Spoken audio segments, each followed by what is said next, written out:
Ecology జీవావరణ శాస్త్రం గురించి important bits ఏంటో చూద్దాం ఇప్పుడు. Let's welcome to fast learning.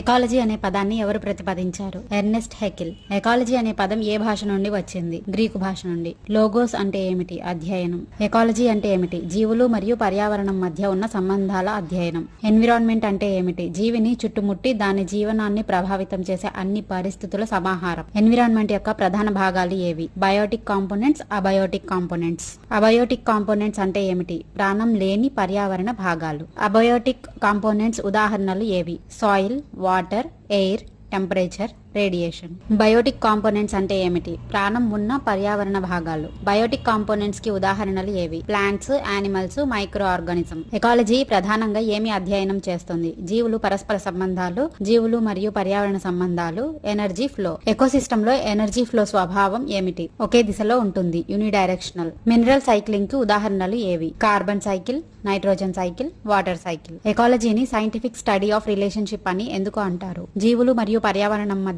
సంబంధాలను శాస్త్రీయంగా అధ్యయనం చేస్తుంది కాబట్టి. బయోటిక్ ఎన్విరాన్మెంట్ లో మైక్రోస్కోపిక్ ఆర్గానిజం ఏమిటి? ప్లాంక్టాన్స్. ఎన్విరాన్మెంట్ జీవులపై ఎలా ప్రభావం చూపుతుంది? జీవుల జీవనం, పెరుగుదల, ప్రవర్తనపై ప్రభావం చూపుతుంది. ఎకాలజీలో నేచురల్ రిసోర్సెస్ కు సంబంధించిన అంశాలు ఏమిటి? Energy flow, mineral cycling, organic interaction. Internal environment అంటే ఏమిటి? శరీర ఉపతల లోపల ఉండే పర్యావరణాన్ని ఇంటర్నల్ ఎన్విరాన్మెంట్ అంటారు. ఇంటర్నల్ ఎన్విరాన్మెంట్ లక్ష్యం ఏమిటి?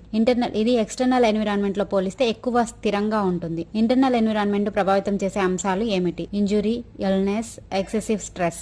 మెరైన్ ఫిష్ ను ఫ్రెష్ వాటర్ లో ఉంచితే ఏమవుతుంది? అది జీవించలేదు. ఎకాలజీలో ప్రధాన ఆర్గానిజం లెవెల్స్ ఎన్ని? 6. ఆర్గానిజం అంటే ఏమిటి? స్వతంత్రంగా జీవించే మరియు పనిచేసే జీవిని ఆర్గానిజం అంటారు. ఆర్గానిజం కు ఉదాహరణలు ఏవి? Plants, animals, fungi. పాపులేషన్ అంటే ఏమిటి? ఒకే జాతికి చెందిన జీవులు ఒక నిర్దిష్ట ప్రాంతంలో ఒక నిర్దిష్ట సమయంలో కలిసి జీవించటాన్ని పాపులేషన్ అంటారు. పాపులేషన్ గ్రోత్ రేట్ అంటే ఏమిటి? రెండు సమయాల్లో పాపులేషన్ సంఖ్యలో వచ్చిన శాతం మార్పును పాపులేషన్ గ్రోత్ రేట్ అంటారు.